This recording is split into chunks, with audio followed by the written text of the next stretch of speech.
dia. Bom dia. Gente, que prazer enorme estar aqui, num tema como esse, vendo bons amigos e vendo as coisas prosperarem. Eu tenho aqui um texto relativamente elaborado, que eu vou usar como guia. Eu, como outros, fui influenciado pelas mensagens da Érica, trazer a coisa para uma perspectiva mais de vivência e tal. E assim como o Fábio mencionou, eu achei que isso não fazia muito sentido com o PowerPoint, ia ficar mais ou menos distante, separado, etc. Também vou tentar trazer dessa experiência pessoal alguns dos aspectos que a Kátia me pediu da perspectiva internacional. Perspectiva internacional que pode ser de outros países, e aí devo confessar que eu fiquei emocionado vendo uma das imagens que ela projetou, passou meio rápido, quando ela falou os lugares sagrados dos Bijagós. Eu vivi com os Bijagós mais de 2 anos, fiz a minha tese de doutorado sobre eles, e eu ia fazer as minhas orações ou algo similares com o meu líder espiritual lá, para o trabalho que a gente fez em conjunto com a comunidade. E há 2 dias me convidaram para fazer um novo trabalho lá. E eu não sei se eu vou conseguir aceitar, mas essa referência me trouxe justamente essa reconexão. Queria também mencionar um momento que eu achei importante. A gente está, curiosamente, eu estou numa fase aí muito atarefada, porque eu saí do governo, mudei, me estabeleci no interior de São Paulo e comecei a me dedicar a algumas atividades voluntárias. Algumas continuei, e de repente elas foram crescendo e agora começaram a aparecer as consultorias, etc. E as atividades voluntárias não permitem não ter compromisso. Então, estava eu ali olhando o WhatsApp, respondendo e-mail, etc., aquela música maravilhosa tocando aqui. Eu falei, peraí, gente. Parei, fechei os olhos, 2 minutos antes do nosso músico convidar a gente a fazer, que é justamente esse processo de reconexão, que é fundamental para essa discussão. Olha, minhas reflexões, elas partem da questão do que é cultura. E, obviamente, tem gente que entende disso muito mais que eu. Mas cultura são manifestações artísticas.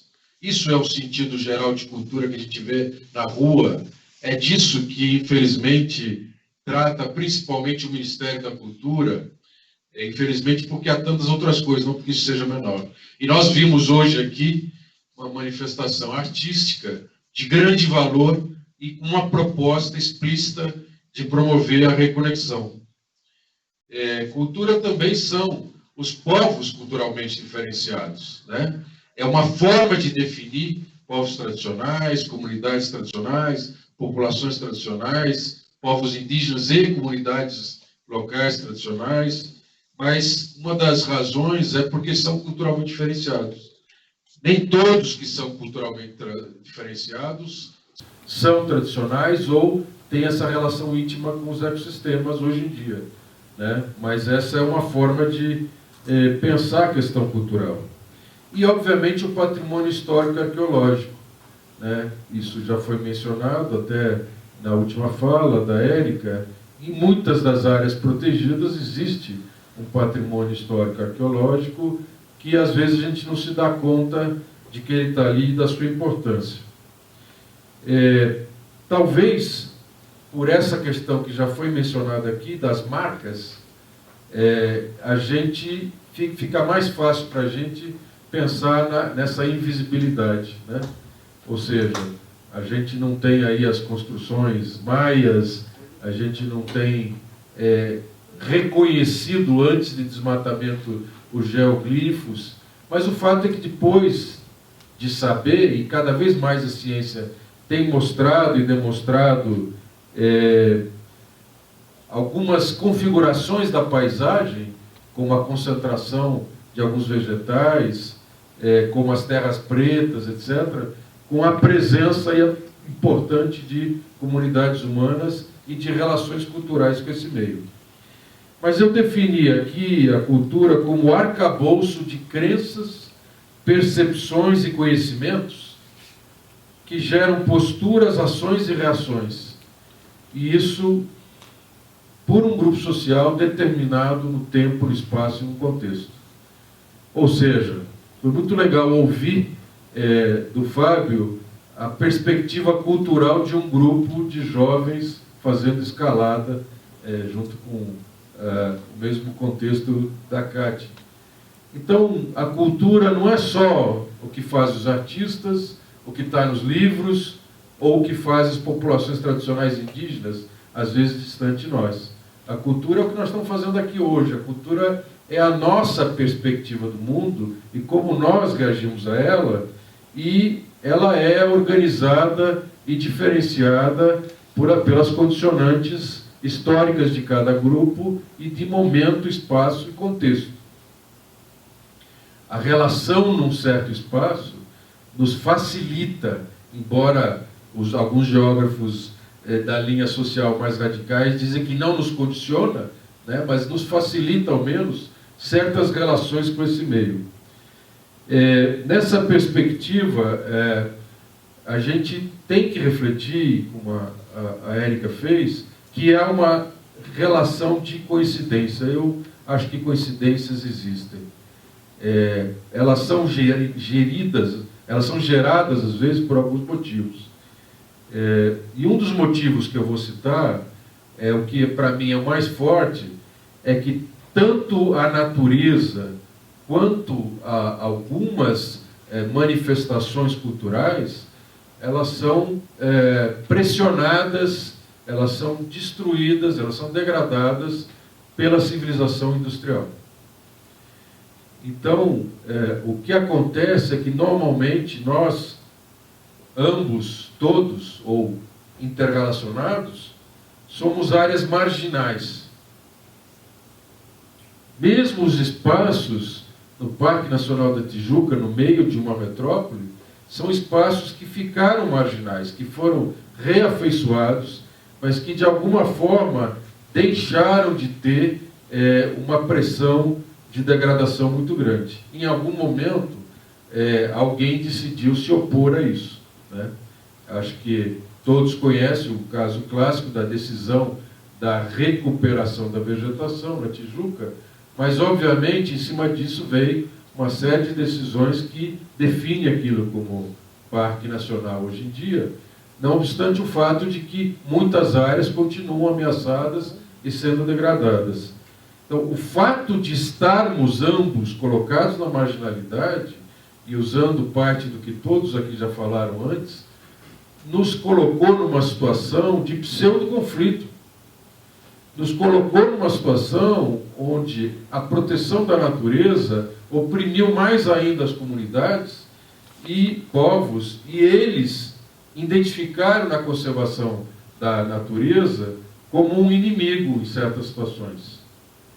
E, na verdade, de que se tratava era essa visão de conservação desconectada, parcial, com uma perspectiva de natureza onde não havia essas relações sociais.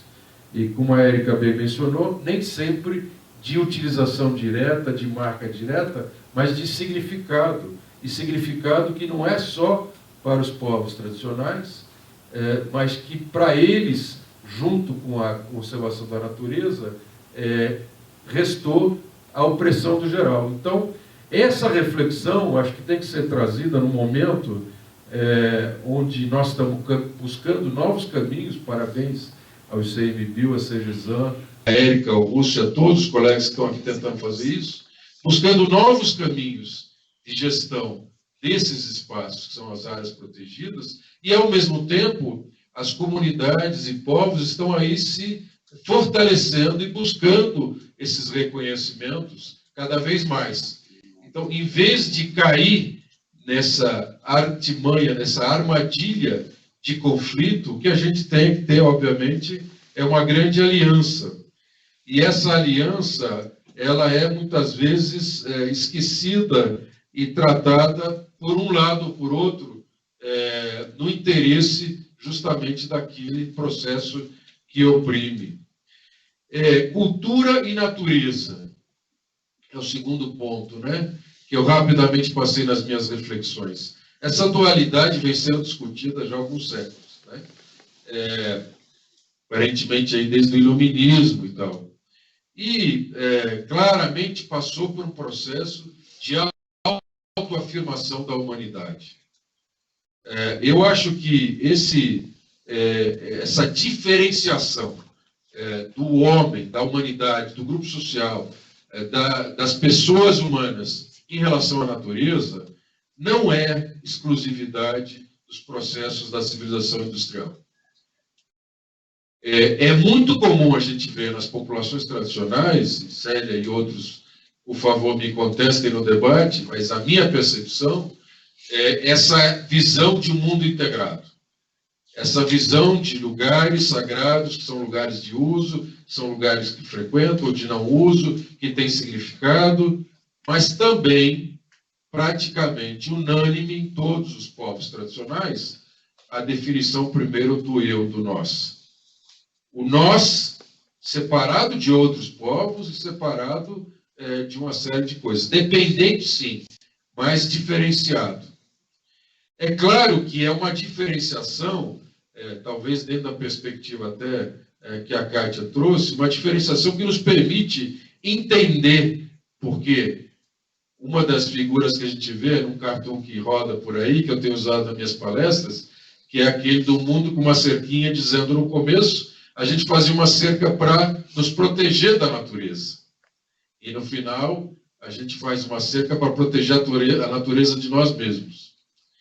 Mas esse começo é uma realidade, quer dizer, a natureza, o mundo tem uma série de hostilidades e dificuldades que a gente precisa, digamos, entender, incorporar, mapear, talvez classificar. Isso é bom, isso é ruim, porque eu posso comer, não posso comer, isso me mata, isso aqui é um alimento, mas é também um risco, o animal pode me atacar, eu posso caçá-lo, e assim por diante. Então, eu acho que essa questão não é tão particular da nossa civilização, mas o grau é completamente outro. E aí vem a questão que eu ouvi muito e comecei a acreditar há uns 20 anos atrás, que isso era produto do contexto cultural judaico-cristão. O que nós promovemos aqui no ICMBio há pouco mais de 3 anos, que foi o encontro entre as religiões das áreas protegidas, entre o sagrado e a natureza, em muitas outras situações também, desmontam claramente essa hipótese, né? Ficou muito claro que todas as religiões podem ter elementos que permitam essa conexão, como podem ser usadas, grande parte delas, de forma correta ou não, segundo a visão de cada um, para promover essa dicotomia. Então, como eu já estou usando desde o começo aqui da minha fala, eu entendo que, na verdade, o que nos separa é a civilização industrial. A gente tem isso, e aí começando a fazer algumas referências que a Érica me pediu, por exemplo, na questão da Convenção Quadro das Nações Unidas sobre Mudanças Climáticas, que identifica o histórico de contribuição de carbono na atmosfera, de poluição, a partir da Revolução Industrial. A UCN também identifica essas separações e trata, e nesse mesmo Congresso Mundial de Conservação de Honolulu, em 2016, decidiu tratar as atividades de nível industrial como aquelas que não são adequadas para as áreas protegidas. Então, na verdade, nesse sentido, se a gente seguisse a recomendação estrita da UCN, as concessões florestais e algumas atividades, como de mineração e urbanização mais intensa dentro das APAs, não seriam adequadas como dentro de áreas protegidas, embora exista a correlação evidente das áreas protegidas como a APA à categoria 5 internacional, que é a gestão da paisagem, e das florestas nacionais à categoria 6, que é a de reserva de uso sustentável dos recursos naturais. Mas, teoricamente, por essa recomendação, não se devia trabalhar em nível de utilização intensiva. Isso também, obviamente, serve para a reflexão da pesca. Que tipo de pesca que deveria ser assumido dentro das unidades de conservação? Essa separação entre nós e a natureza, com a Revolução Industrial, com os processos industriais, com a cultura que se gerou a partir disso, do que muitos já chamam hoje uma civilização pós-industrial, uma civilização de serviços, de circulação, de comunicação, etc., eu acho que aí é que está a diferença. Então, eu entendo que a diferenciação entre nós, grupos sociais e natureza, existe, mas da mesma forma que existe a conexão. Essa disputa que eu acho que não faz sentido, e sim a combinação entre esses dois elementos, porque se nós precisamos nos reconectar, é justamente porque nós estamos sendo desconectados ou estamos nos desconectando a nós mesmos. E é nessa perspectiva de reconectar que eu acho que vem a preocupação da gente se trabalhar com a questão das áreas protegidas. Eu queria fazer uma reflexão rápida, histórica, das áreas protegidas, que embasa o meu tema, que é o segundo grande tema, além dos valores culturais. Cada um, os historiadores ou outros especialistas, podem interpretar a história, de diferentes formas. E, muitas vezes, é importante a gente ter marcos que nos permitam entender esse processo. E eu acho que não invalida o outro, ele depende do que você está analisando, qual é o seu objetivo. Há pouco mais de 3, 4 anos, eu começo a entender a história das áreas protegidas em 4 grandes fases.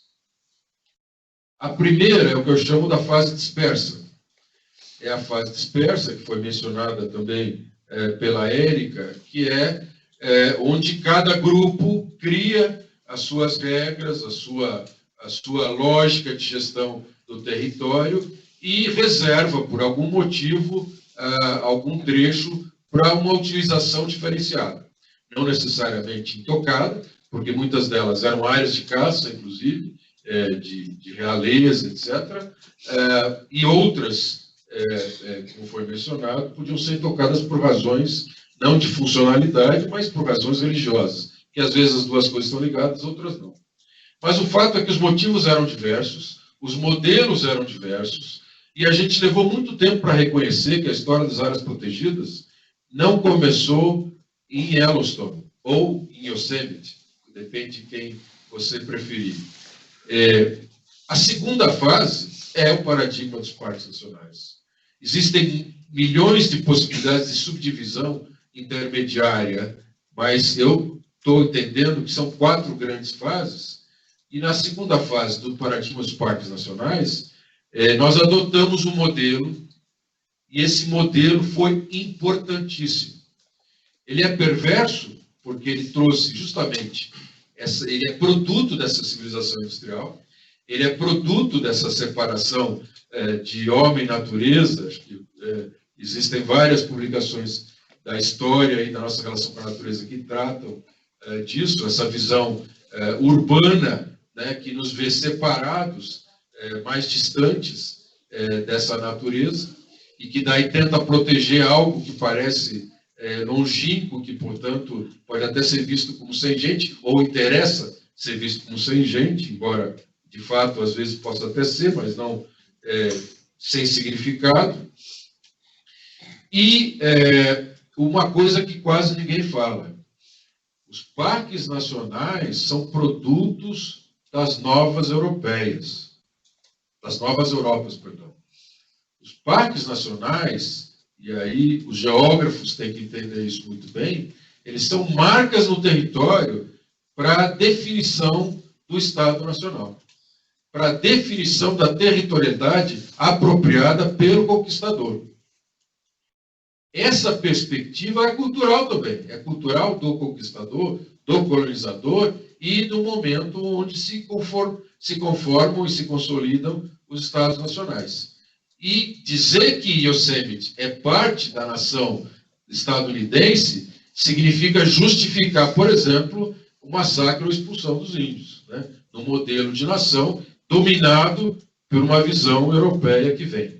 E não é à toa que os parques nacionais se espalham, no primeiro momento, nessas novas Europas, principalmente a América, a Oceania, e, de alguma forma, alguns outros trechos, como, por exemplo, o sul da África, né? E depois, mais tarde, são impostos como modelos na África colonizada, e outras áreas da Ásia eu entendo menos, estudei menos, vivi menos.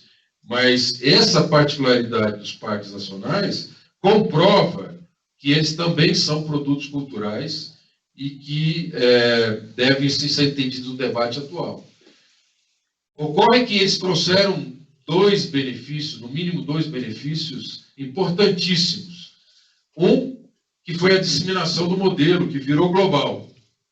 E o segundo é que, a partir disso, a gente passou a discutir homogeneidade de conceitos e linguagens, que não deve ser entendido como uma camisa de força para fechar a questão em cada área, mas como uma possibilidade de a gente discutir políticas públicas em nível internacional.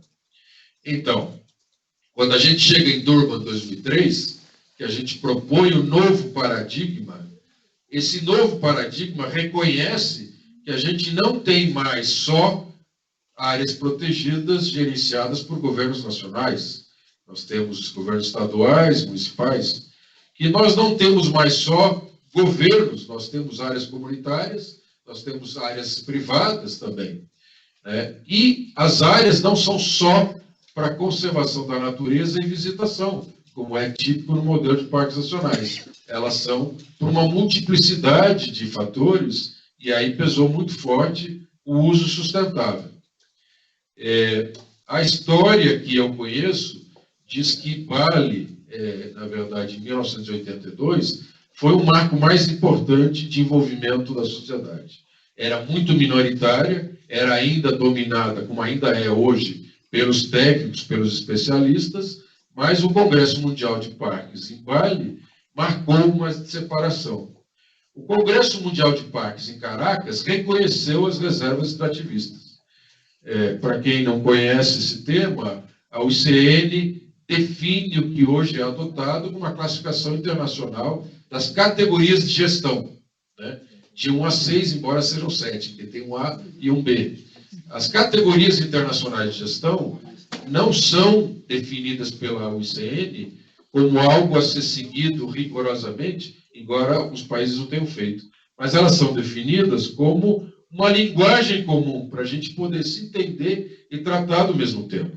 E elas variaram ao longo do tempo, né, desde o momento onde a Comissão Mundial de Áreas Protegidas se reunia uma vez por ano para contar quantas áreas protegidas tinham.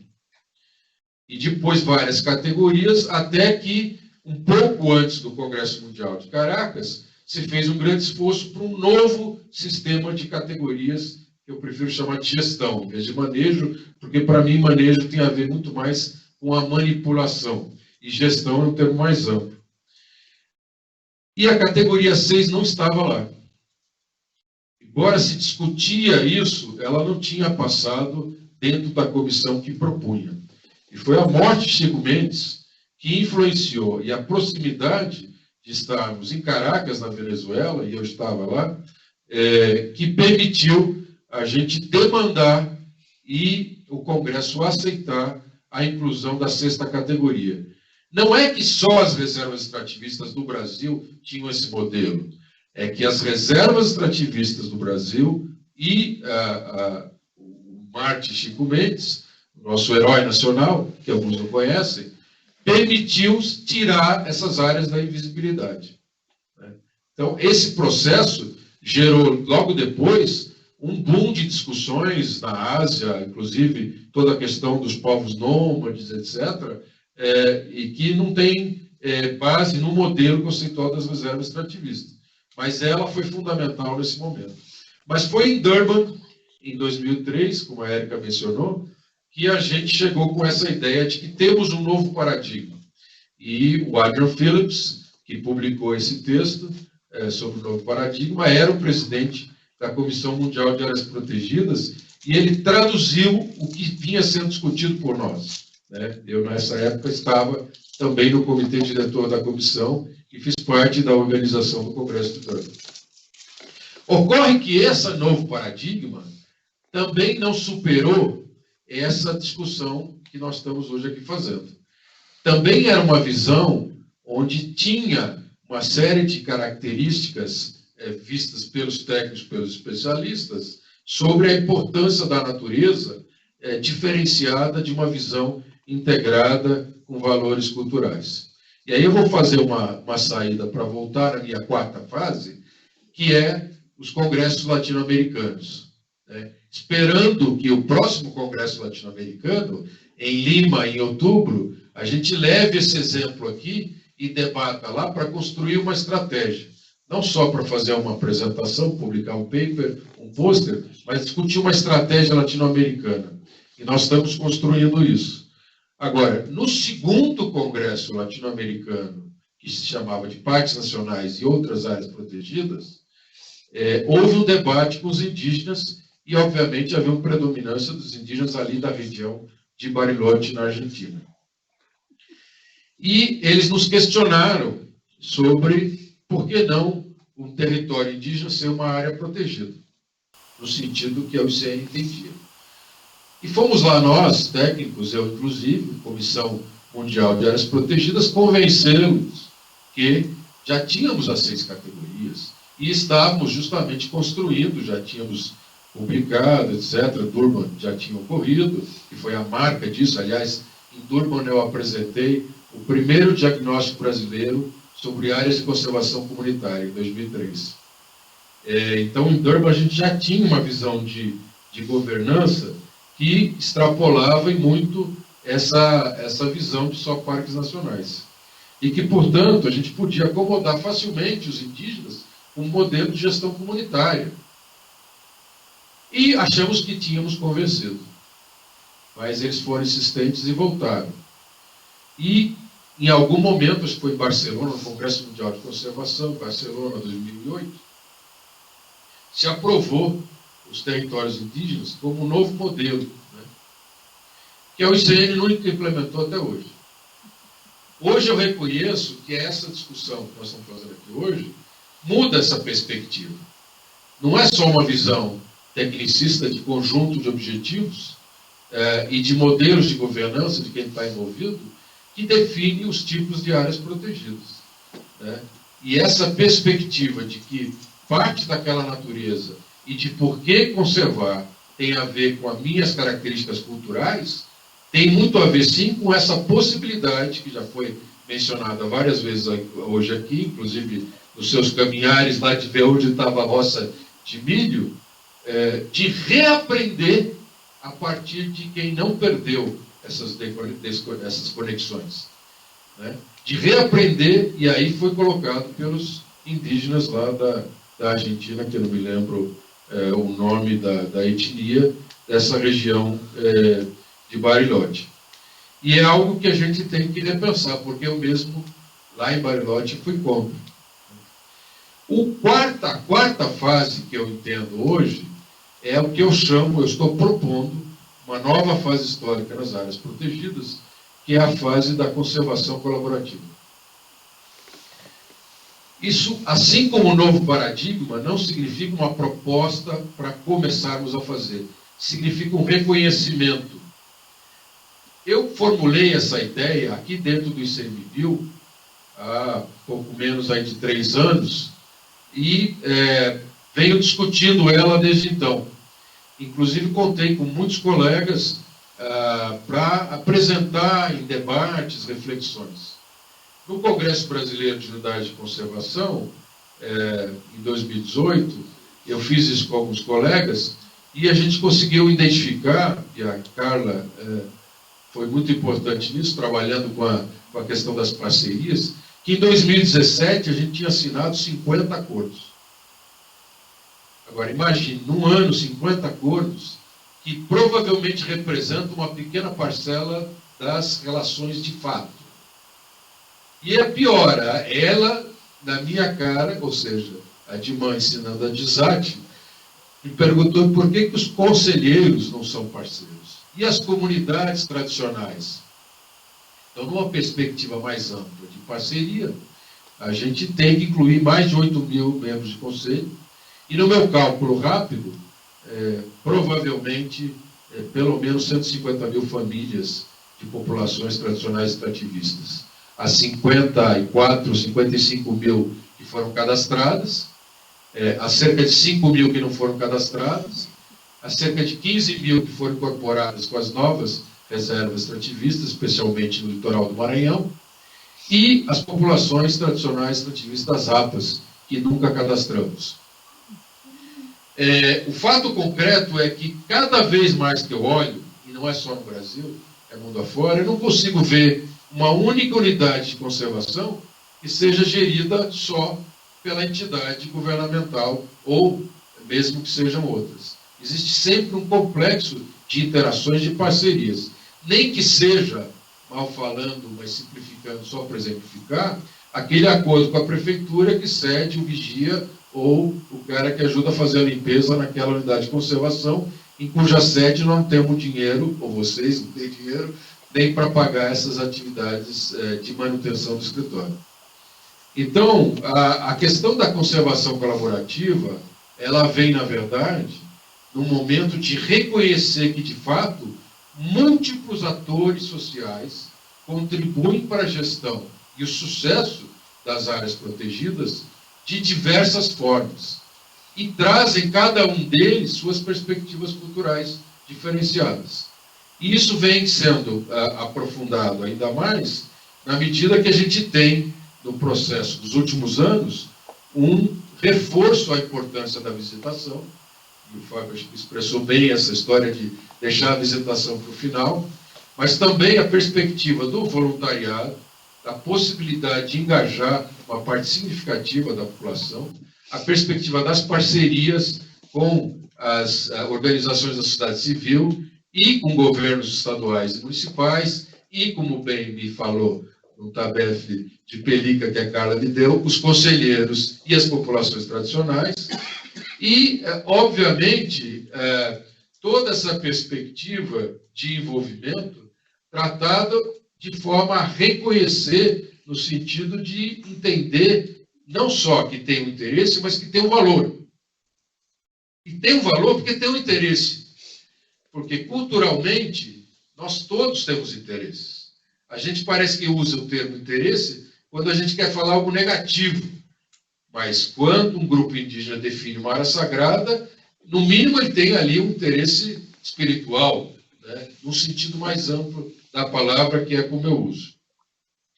E essa perspectiva, ela é uma perspectiva que pode nos tirar do principal problema atual. E aí eu vou me encaminhar para o encerramento. O principal problema atual, e não é só o Brasil, eu acho que é um declínio do apoio da sociedade às áreas protegidas. Eu identifico, na verdade, a crise econômica de pouco menos de 10 anos na Europa como um marco, porque quando a gente participava de discussões internacionais, a União Europeia, do ponto de vista diplomático, muitas vezes puxava um esforço de conservação. E esse puxar um esforço de conservação diminuiu muito quando a Europa entrou numa crise brava, se não me engano, aí foi por volta de 2008. A partir dali, a gente tem, ou seja, nesses pouco menos de 10 anos, ou por aí, uma dificuldade, porque ao mesmo tempo que essa postura formalmente continua, na prática tem havido uma série de afrouxamentos para a sua postura interna e também na relação dos acordos internacionais. Ora, isso com a era Trump fica mais evidente ainda, com redução de áreas protegidas. E o estudo liderado aí por WWFCI, recente, dos PADDDs, né, da redução de área, nível e até desafetação de áreas protegidas, mostra os Estados Unidos junto com o Brasil na liderança, né? E o nosso caso tem muito a ver com as obras. Eu entendo que nós temos esses subgrupos culturais e que é importantíssimo serem reconhecidos, que foram tratados aqui por vários que me antecederam, nas comunidades tradicionais, nos povos indígenas, na produção sustentável, na visitação e também na apropriação simbólica dessa natureza. Se nós continuarmos o processo que quase todos falaram, de fortalecer essas áreas como supostos não espaços, que não são, mas que não têm significado para essa sociedade que nos interessa, nós continuaremos a dicotomia, a desconexão, não mais entre nós e a natureza, mas entre sociedade e áreas protegidas, que hoje, no Brasil, não é tão forte e que tende a piorar se a gente não reverter. E uma das formas de reverter é promover participação, reconhecer as parcerias, mas a outra é reconhecer os valores culturais. Reconhecer os valores culturais, espirituais, religiosos, de significado histórico, de importância, de interesse, de bem-estar, e mais recentemente, nos últimos anos, de saúde mesmo, não só de bem-estar, mas de saúde. E principalmente de um aspecto que a gente tem negligenciado, embora acho que esteja presente na maioria das cabeças e dos corações que estão aqui, que é o da desigualdade social. Há 2 ou 3 semanas eu fiz uma palestra sobre um evento de Criança e Natureza desse ano, no Rio de Janeiro, e no debate a Leite, da Fundação Boticário, me trouxe essa questão.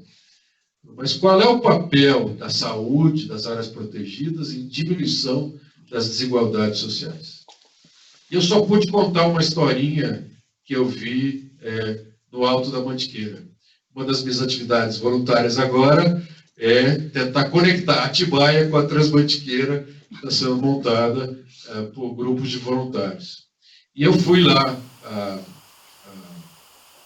nessa área importante aí da Mantiqueira, para entender o que era esse movimento da trilha Transmantiqueira, Passo Fundo, acho que chama, né?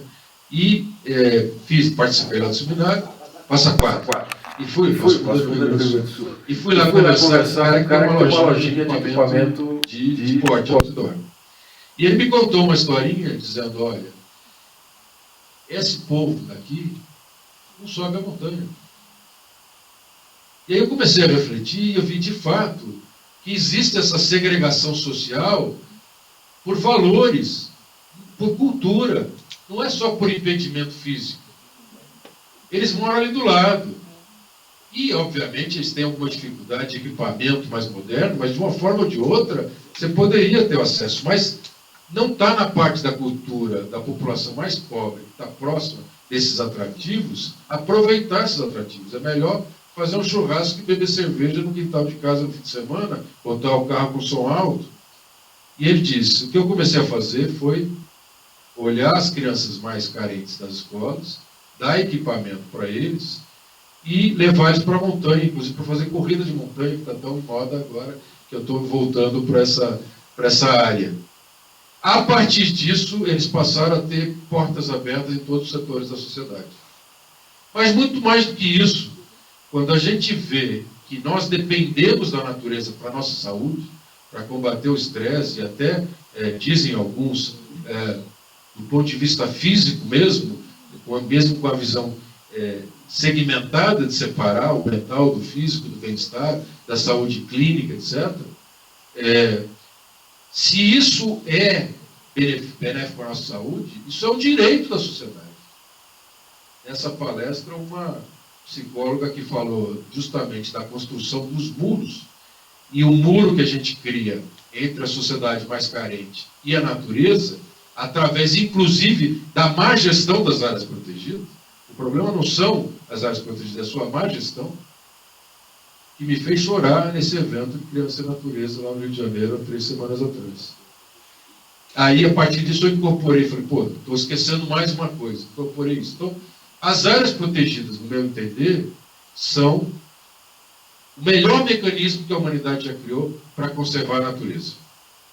E eu me lembro um debate, quando a gente foi reafirmar, antes de Barcelona, reafirmar a classificação internacional da UICN, de categorias, em Almeria, na Espanha, onde a gente discutiu o conceito de áreas protegidas. E lá tem 2 aspectos que eu queria ressaltar.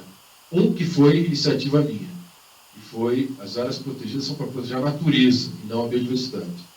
Porque proteger a natureza inclui a biodiversidade e dá um conceito que é, se não tão igual, muito menos tecnicista que biodiversidade, que permite o diálogo intercultural.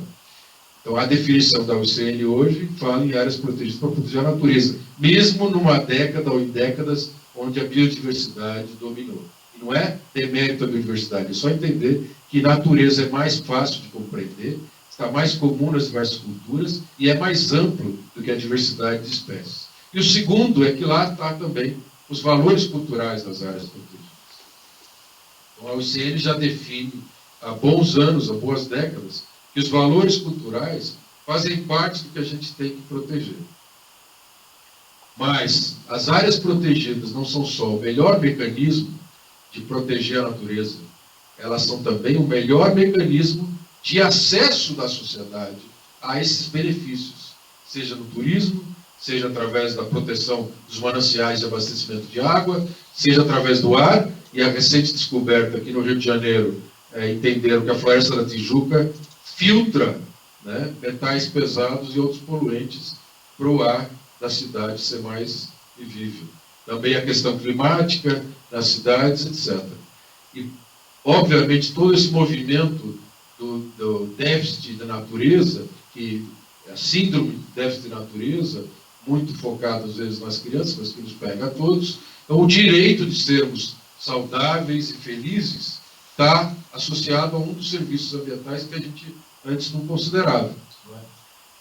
Mas ela tem que ser bem gerida, porque senão ela gera esses muros que separam a sociedade da natureza, e especialmente grupos da sociedade mais carentes. E, portanto, ela é também, se bem gerida, um ótimo mecanismo para reconhecer e apoiar a reivindicação das populações tradicionais, o seu espaço, o seu território, o seu modo de vida e de produção, e também para combater as desigualdades sociais.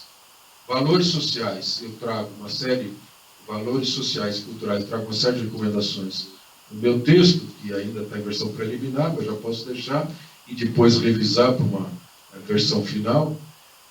Tem que ser considerados, e eu digo, o principal instrumento é dialogar com esses grupos sociais, reconhecendo os seus interesses. Por isso que eu fiz questão de frisar o meu entendimento da palavra interesse. Reconhecendo os seus valores, os seus significados. Pode ser simplesmente porque quando meu pai me levava para passear, ele queria me levar para aquele pico, aquilo tem um valor emocional, para viajeado ou não. Pode ser porque quando jovem eu quis escalar aquela área porque eu gostava daquela sensação de liberdade. Então, dar boas-vindas para os participantes sociais. Comunidades tradicionais, povos indígenas, comunidades locais, obviamente, mas não só. Reconhecer a multiplicidade de valores culturais de diferentes grupos sociais, que são, inclusive, condicionados pelo espaço, tempo e contexto. Muito obrigado.